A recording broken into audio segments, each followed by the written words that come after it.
అపవాదిని గద్దించుడి, వాడు తొలగిపోతాడని చెప్పినటువంటి దేవుని వాక్యాన్ని వినియోగించి ఒకవేళ అలాంటిది ఏదైనా ఉంటే ఆ పని చేయాలి. కానీ అసలు ఎంతసేపు ఇవి తప్పితే వేరే సేవ లేనట్లుగా భావించే పరిస్థితులు ఎంత విచిత్రంగా విడ్డూరంగా ఉన్నాయో కదా.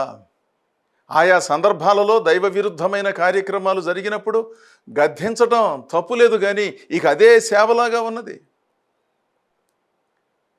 ప్రభువు హృదయములను తెరిచే కార్యక్రమాన్ని జరిగిస్తున్నాడు, కుటుంబాలను అద్భుతముగా తన సన్నిధికి నడిపించుకుంటున్నాడు.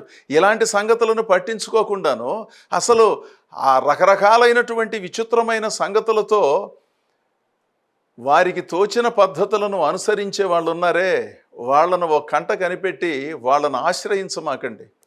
విలువైన దేవుని సంగతులను చెప్పేవారు అనవసరమైనటువంటి మాటలతో, తీయని మాటలతో కాలక్షేపం చేస్తూ ప్రజలను ఆకర్షించే వాళ్ళ చుట్టూ తిరగకుండాను ప్రజలను ప్రభు దగ్గరకు ఆకర్షించే బోధకులను, నాయకులను ఏర్పాటు చేసుకుని ముందుకు సాగినట్లయితే మన జీవితాలు, మన జీవిత సమయము, మన సామర్థ్యము అర్థవంతంగా ఉంటుందండి. లేకపోతే వింతగా విడ్డూరంగా ఉంటుంది.